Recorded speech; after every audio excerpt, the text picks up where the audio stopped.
Right, it is a late September day.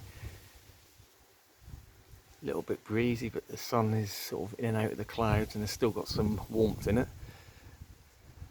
It's probably only about 19, 20 degrees, but yeah, with the sun on your back, it doesn't feel too bad. Anyway, we've got some plants. These are just reductions basically. So it's not really a time of year I go out looking for plants, and these are not plants I need, but they are cheap, and when you see them at these sort of prices,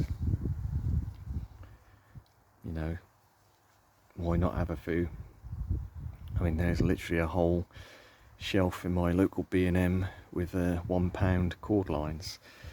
These are just the sort of standard red star, so not always the hardiest, but when you're only paying £1 for them, it doesn't really matter. So you can, for me, I've never lost a red star. Even, last winter, the red stars seem pretty sort of stable where I am. I know maybe in other places it may not be the case, but either way, when you're buying them for £1 each, they make good, centre fillers for big pots, or you can try them in the garden for that sort of price. So originally I guess they were £5, marked down to half price, then down to £1. Even got a free little fern with that one. So yeah, I mean, not looking overly special. There's a few dead leaves on that, but at the end of the day, I'm looking at the centre growth.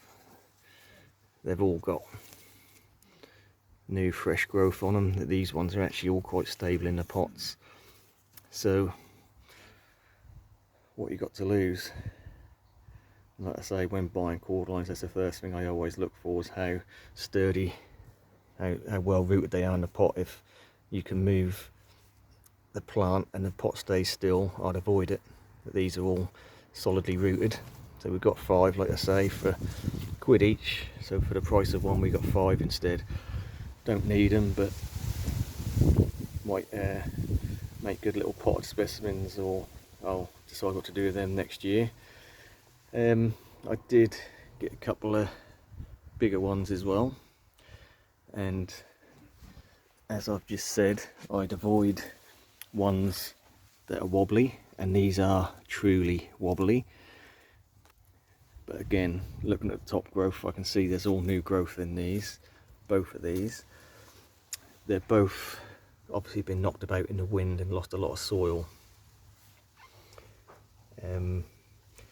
Not a problem, we can top the pot up and put a stake in there to stabilise them until they root out a bit better.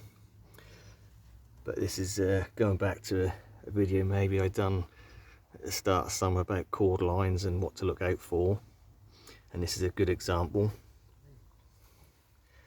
If we can see, the roots all the way up that trunk. Originally, I mean, the roots are above the pot level, so you can get away with, if I was going to put these in the ground, I'll probably put them in the ground to about this level, so all this root would be underground, and that would obviously help to stabilise the plant once they grow out. If you've got a cordline that hasn't got roots along the trunk but it's wobbly in the pot, I'd still bury it deeper. They will root out. A lot of, like I say in the previous video I done about the cordylines, there's as much trunk underground as there was above ground, if not more. So they do have a deep tap root. So it's certainly not going to hurt them to, if you've got, say here we've got 4 inches of trunk. I know my shadow's right in the way.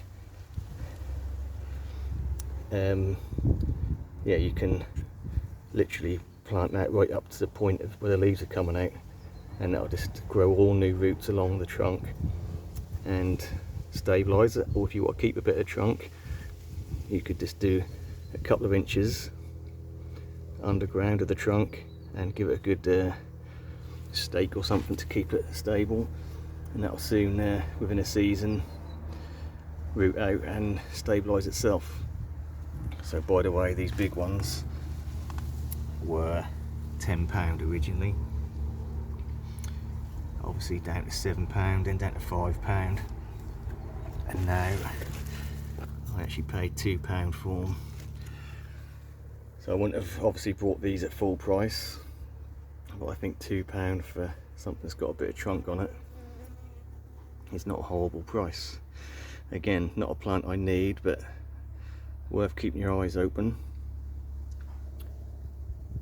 Like I say, I'm not being greedy here. There's hundreds of these on the shelves and they're all marked down, so I had a selection, had to go through and sort of pick the best ones that had the best growth and the sort of least wobbly. Sort of, even though these are sort of leaning to the side and wobbly, that whole soil portion in the pot there is rooted out, so that is a good starting point. But in general, I would avoid wobbly cordylines, but yeah, I just thought I'd share that with you. So not always the time of year that people would expect to go out buying plants, but if you're out and about and you see some bargains, you know, why not? These are not hard to overwinter. If you want to stick them straight in the ground and take a gamble, you can. If not, just stick them in under a porch, overhang, greenhouse, whatever, you know, somewhere a little bit protected. They'll be absolutely fine, grow away for you well the next year. So that is just some bargains, late season deals. Right, thanks for watching and catch you on the next one.